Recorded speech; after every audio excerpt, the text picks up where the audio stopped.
Barbarians are wild muscle machines fueled by adrenaline and wrath to smash everything and take any punishment that comes their way. Much like mice. Warlocks are the favored servants of otherworldly patrons, instilled with eldritch power. Put them together and we get the loose cannon champions of otherworldly patrons fueled by both their patron and their undying rage. If you're looking to make a Barbarian Warlock Multiclass and feel like causing a lot of chaos at your table, then stick around for this video.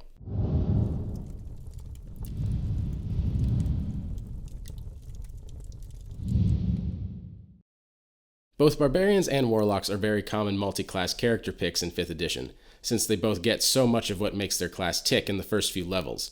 Even just one level dip in Barbarian or Warlock can be a major asset, and that's just not the case with most classes. Warlocks are already easy to flip into a battle-ready damage dealer like the martial classes, and a frothing rage monster sworn to an otherworldly patron is a fun character concept. With just one level of Barbarian, you become significantly more durable with Barbarian Rage and Unarmored Defense. With just 2 levels of Warlock, you gain 2 spell slots to use every short rest, 2 invocations, and the first level feature of a patron. Playing this multiclass is a bit of a fun balancing act, and you get quite a lot of value for a very small level of commitment. But like anything with a low-level commitment, there are some downsides. The Barbarian Warlock Multiclass is arguably the least synergenic combination of 5e classes, with only the Barbarian Wizard competing for it. The issue is mainly the Barbarian's Rage, which specifically prohibits you from casting spells or concentrating on spells while raging. And access to spells is usually what you'd take levels in spellcasting classes for. We're going to have to scrape the bottom of the barrel to get some actual synergies here. It's not impossible to play this combination, but you'll be very locked into a couple specific options. We're also definitely locked into martial characters, mostly, as our spellcasting is literally turned off while we're in rage mode. Warlock is also fine as a martial class already, so it's not like the Barbarian is making up for some horrible deficiencies in melee combat. This is not a value build where you're able to mix and match features to work together. This is a gimmick build that's still likely not worth it, but is technically feasible, kind of like the double shield build we talked about a while ago. And as with every multi-class character, you lose out on the capstone features of a single-class character like those gained at level 19 or 20. As for when this multi-class starts to kick in, the Warlock Barbarian multi-class can go a couple of ways, and the answer to this question varies quite a bit depending on which class is our core class. If we're only going for a dip of either class, we're looking at level 2 or 3 for a good boot-up kind of time. The more involved build requires 5 Warlock levels and 3 Barbarian levels, so we won't be seeing it in real action until level 8 and won't feel powerful until level 10. Now let's get into the thick of this video with what class features we care about. Barbarian and Warlock class features do not line up that well, but with some clever decision making we can make the Barbarian Warlock multiclass work. We can make it work. Kind of. With the Barbarian features first, we talk about hit points. The Barbarian has the largest hit dice in the game, and it shouldn't come as a surprise that more hit points is a motivation to take levels in this class. And then of course we have Rage. This is the core reason you'd want to multiclass anything with a Barbarian. As a bonus action, you can go into Rage to gain advantage on strength checks and saves, extra rage damage in melee combat, and perhaps most useful of all, you gain resistance to each physical damage type, including bludgeoning, piercing, and slashing damage. This still stands as possibly the best defensive buff in the game. The kicker for us is that we can't do any of our Warlock spellcasting while we're in Rage. Normally, Barbarians don't care about how many rages they have, as there's more than enough to go around, but with only a dip, we're likely only raging 2-3 times a day. Not a deal breaker, but it's something to be aware of, especially if you play a Barbarian a lot. And then with Unarmored Defense, this gives us a better base AC equal to 10 plus our Dex modifier plus our Con modifier, so long as we're not wearing armor. We have to devote a lot of Dex and Con in order to get better than the medium armor, which we already have among our defensive options as a Barbarian. A breastplate with plus 2 Dexterity is 16 AC, which means we should really just use the armor unless we can get our combined Dex and Con mods to 7 or higher. Also be aware that Mage Armor is an option, but those are the options for AC without spells. Also be aware that Mage Armor is an option, but these are the options for AC without spells. And then we have Danger Sense. We're not doing martial arts or maxing Dex like some other martial classes, but the Barbarian is still quite spry. Advantage on Dex saving throws is a nice extra way to stave off as much damage as possible. And then with Reckless Attack, this lets you gain advantage on melee attacks at the cost of taking the next turn's oncoming attacks at advantage as well. invaluable when you really need to push through that attack roll. And then with Primal Path, depending on what build you go for, you either aren't going to reach a Primal Path, or the Primal Path is a core of the build concept.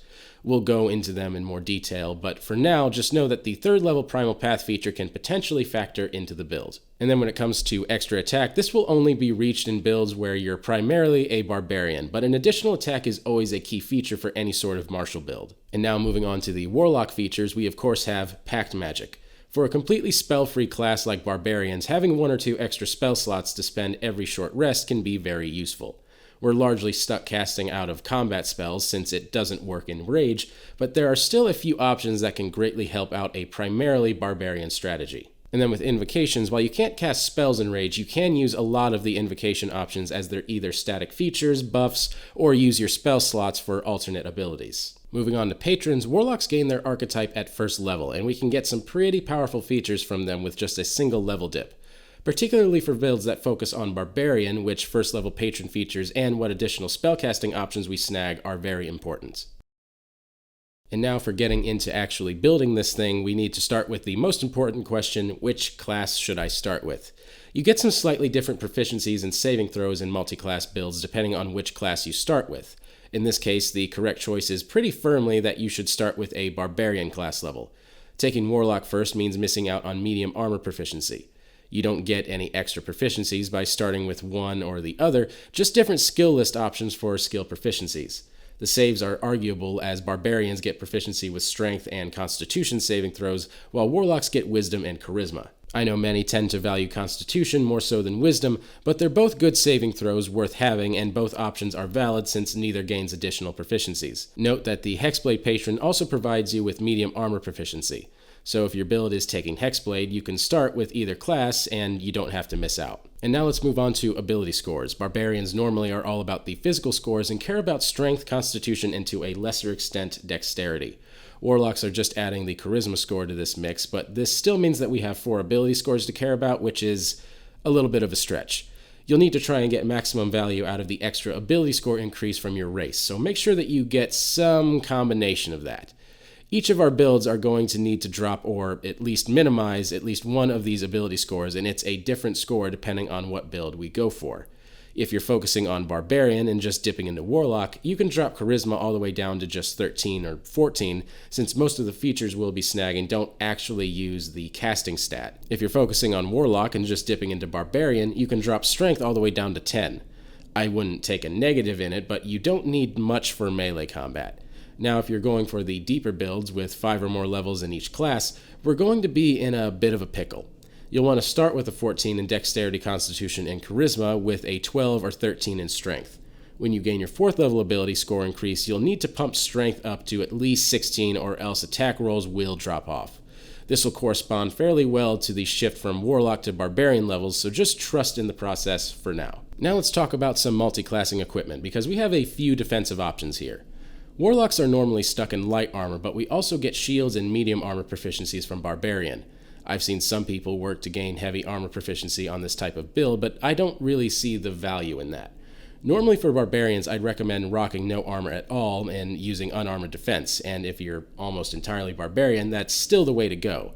You can go with Armor of Shadows for a permanent mage armor, but mage armor works out to about the same as our AC without spells used. For most of our builds, you're best off just getting up to a +2 dexterity and wearing medium armor. With the weapons, we get all of the simple weapons and martial weapons. It gets a bit trickier, but I can streamline it down just a little. Any build that includes the Hexblade Patron is stuck using a one-handed weapon, which also means we're better off using a shield as well. Anytime we aren't using the Hexblade Patron, we get the big old two-handed weapons, so Great Axe, Great Sword, and Maul all work for us. You might feel compelled by our access to finesse weapons to pick up something like a rapier instead, and while it's a tempting option for relying on dexterity for rage instead of strength, I find that it's not the strongest offensive option for us. Now let's talk about our bar block spell. Bar block. We're going with bar block. Is it called? Does anyone else call it a bar block? No one would just. It's not that many extra syllables to just call it a bar block. Bar block. Okay, we're talking about bar block spells. If we're going to try and take advantage of both Barbarian Rage and the Warlock spell list, we have to deal with the fact that you can't cast or concentrate on spells while in Rage, as I've said multiple times already in this video. Sadly, that rules out practically all damaging spells. We can't use the melee spells like Booming Blade or Green Flame Blade since they still count as casting even though they use a melee attack. This means we can really only be taking advantage of spells that we can cast outside of combat, and offensive spells like the old go-tos of Eldritch Blast and Chill Touch aren't much use to us here. Most of these are utility and exploration spells, but there are a few spells on the Warlock list that we can use as an offensive option or tactical option that can be cast pre-combat. First, we're starting off with the Friends cantrip, not typically a Warlock cantrip of choice, but also potentially quite useful. This cantrip gives you advantage on charisma checks, but afterwards the target knows you used magic to mess with them. Since Barblocks can't make much use of cantrips in combat, this out-of-combat cantrip may fit the bill. Or, if you're evil, it makes for temporary friends and easy opportunity attacks. And then of course we have Mage Hand. This lets you create a special spectral floating hand that can interact with things and even potentially trigger traps or touch the evil thing without risking your own skin. This is a solid utility option that's always flexible and rarely goes unused. And then with Minor Illusion, this is typically used for making distractions, but it's ultimately as useful as your imagination allows. Not typically in the Barbarian's wheelhouse, but a well-timed goading distraction can make all the difference and when used right, can be an excellent tactical option. And then we have Prestidigitation, which is the prime example of the creativity spell. Prestidigitation has a long list of very minor magical tricks it can perform that all depend on you to find a use for them. This is the best collection of extra non-combat options you can get for the cost of a single cantrip. And then moving on to first level spells, we have Armor of Agathis. For an hour's duration, we get 5 temporary hit points, and if anybody hits us in melee while we have any of those hit points left, we deal 5 points of cold damage to them. This doesn't use concentration and lasts for an hour after casting, making us a slightly better damage sponge. Every spell slot increase boosts both the temporary hit points and the cold damage, making it a somewhat viable counterstrike and HP buffer. It's better value at first level slots, but still, it's both one of the few damaging spells and defensive spells we can cast pre-combat. And then we have another weird choice for any sort of barbarian-related character, Charm Person. The classic out-of-combat control spell, this has a myriad of uses, most of which should be happening before you go into rage mode. And it doesn't use concentration, so your target should remain charmed even while you're enraged. There's so many potential great story moments that could be done with that. When it comes to second level spells, we have Mirror Image. Arguably one of the best defensive spells in the game, and doubly useful when combined with martial options. Mirror Image uses your action and doesn't use concentration, so you can start your first turn in combat casting it and then rage up. There's a bit of randomness thrown in, but this essentially gives you 3 gimme hits for attacks that hit your illusionary duplicates rather than you. Not amazing if you're facing numerous enemies with small attacks, but it can be a lifesaver against enemies with a low number of high damage attacks. And then moving on to third level spells, we have Magic Circle. This one takes a bit of setup, but it doesn't use concentration, and if you have the opportunity to set it up, you can make quick work of a boss monster. You essentially ward a small area against a certain creature type, and while you or your allies are standing in it, they impose disadvantage on attacks from the chosen type and can't be charmed, frightened, or possessed by the chosen type. Underused, a fantastic buff, and worth your Warlock spell slot. And then we have Charm Monster at 4th level, and this is same as Charm Person, but it's capable of hitting much nastier targets. If you're going this high in the Warlock levels, this is a good one to have in your pocket. It's good, but sadly about all we can use at the 4th level slot on the Warlock spell list. Similarly to the spells, we want to focus on invocations that don't clash with raging. To do this, we want to avoid the invocations that rely on casting spells in combat, go for the ones that give us extra non-combat options, or the invocations that provide us with magical abilities that don't technically count as spellcasting. First we have Armor of Shadows. This gives us the spell Mage Armor unlimited times per day. Now we've already got access to medium armor and unarmored defense, so the odds of having already better or equal AC access is pretty high. If your build is stretched on ability scores, this is a tempting option though. And then with Beguiling Influence, additional skills aren't the most exciting use of an invocation, but 2 additional proficiencies are decent value. Getting skill proficiencies in Deception and Persuasion is a good place to start if you want to go more face of the party with this build as well. Moving on to Cloak of Flies, this has a 5th level requirement, so we can't snag this on a dip, but Cloak of Flies doesn't use concentration, and it doesn't count as a spell casting ability, so we're free to rage up with flies on. Something about that sentence doesn't sound right. We get a 5-foot aura of buggy goodness that gives us advantage on intimidation checks and deals bonus poison damage equal to our charisma modifier to anybody who starts their turn in the aura. That sounds like hell. Now moving on to Devil's Sight. Dark Vision isn't that unique or interesting, but this grants 120 feet sight that even sees through magical darkness, which is an otherwise extremely rare ability. Moving on to Eldritch Sight, Warlocks don't even get Detect Magic normally, but this invocation lets you cast it for free whenever you'd like. Detect Magic is always useful, and this is one of the better utility options if you're trying to fit that role with your bar block. I still can't. I'm going to call it a Barbarian Warlock. I can't keep calling it a bar block. And then with Eldritch Smite, sadly you need 5 levels of Warlock to gain access to this one, but it's one of the only ways to directly convert your Warlock spells into additional damage while in rage. Functionally similar to Divine Smite, this lets you convert your spell slot into 1d8 force damage per spell slot level, so 3d8s when you first gain this at 5 Warlock levels. With 2 third level spell slots, this means you're adding 6d8 extra damage output per short rest. Not worth missing out on 5 Barbarian levels if you're majority Barbarian, but a great option for the primarily Warlock builds. And then we have Fiendish Vigor. This lets you cast False Life on yourself for free, which grants you 1d4 plus 4 temporary hit points and very conveniently does not use concentration. Free bonus hit points whenever you have a moment to breathe seems like the exact sort of thing a Barbarian build could use. And then we have Improved Pact Weapon. This requires a Pact of the Blade, so the earliest you'll have access to it is 3rd level. It opens up other weapons to be pact weapons, but mainly you snag this just to make your pact weapon a +1 weapon for extra damage output.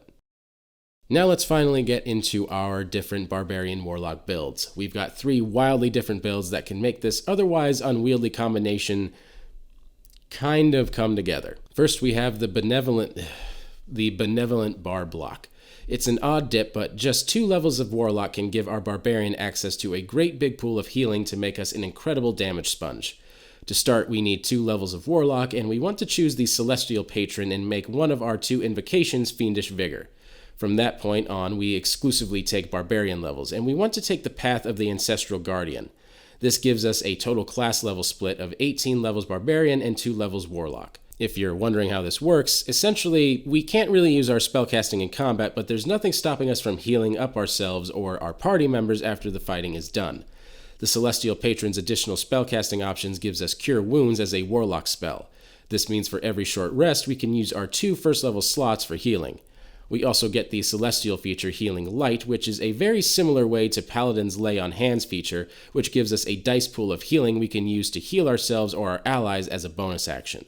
We get a number of d6s in healing equal to 1 plus our Warlock level, so 3. These Healing Light dice are especially useful as they can be used at a 60-foot range, and since it's not spell casting, we can still use it in combat essentially like a pool of 3 healing words we can use to pop up anybody who gets knocked down. Next, we can make great use of the Fiendish Vigor invocation that lets us cast False Life at first level on ourselves whenever we want without spending spell slots.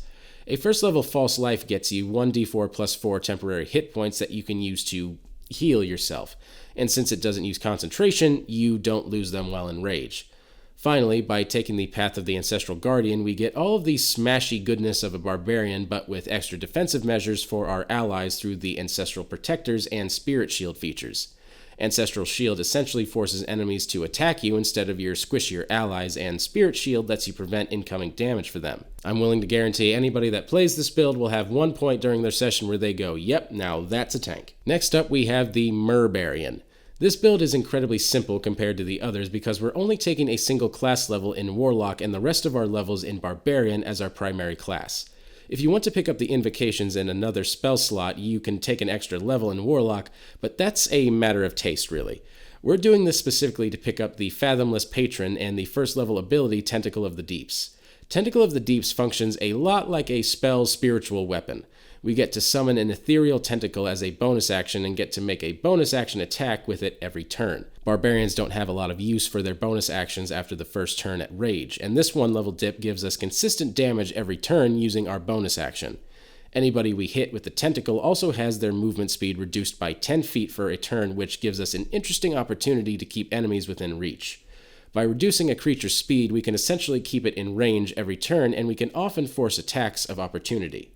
You've got a few options for the Barbarian archetype. Path of the Totem Warrior with the Bear Totem option is always a decent pick, as it adds resistance to every damage type except psychic damage. And since psychic damage is pretty rare, you can confidently resist any attack damage that comes your way. The Beast Barbarian is also a decent damage dealer option with a selection of fun natural weapons in beast form.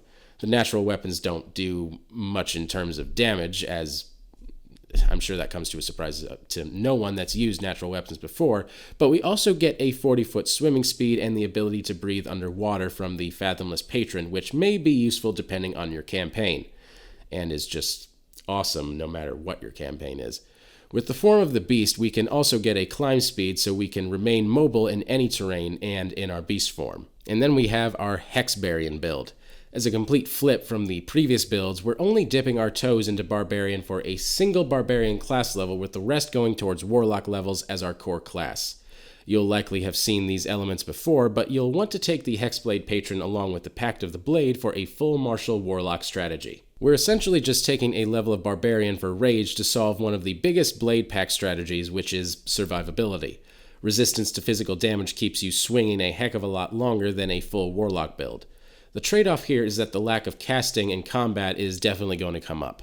I recommend taking Eldritch Smite here so that we can just convert those spell slots into straight damage. Ultimately, though, this idea just sticks to the tried and true Hexblade strategy. Just make sure to pick the spells and invocations we previously discussed so that you aren't losing utility in Rage. And then we have the Genie Bombarian, which is a bit out there and quite inefficient, but it's very fun. The core of this strategy revolves around the Genie Warlock Patron and their Bottled Respite ability. Essentially, you're a literal genie in a bottle, and you can disappear inside it as an action. While you're in there, you can hear what's going on outside, but you're otherwise in a pocket dimension. The trick here is that while it normally takes a bonus action to leave the bottle, you can also leave automatically if the bottle is destroyed.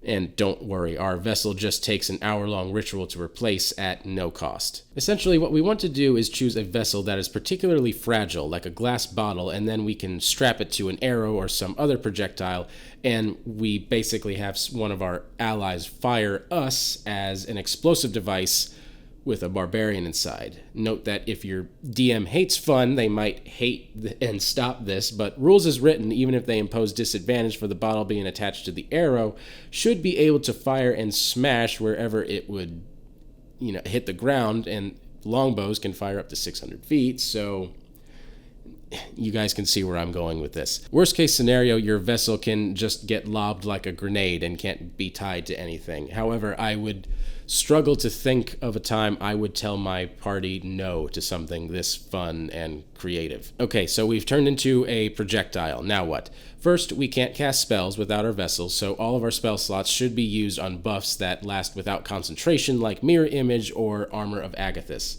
Beyond that, we can make being near us lethal in a couple ways.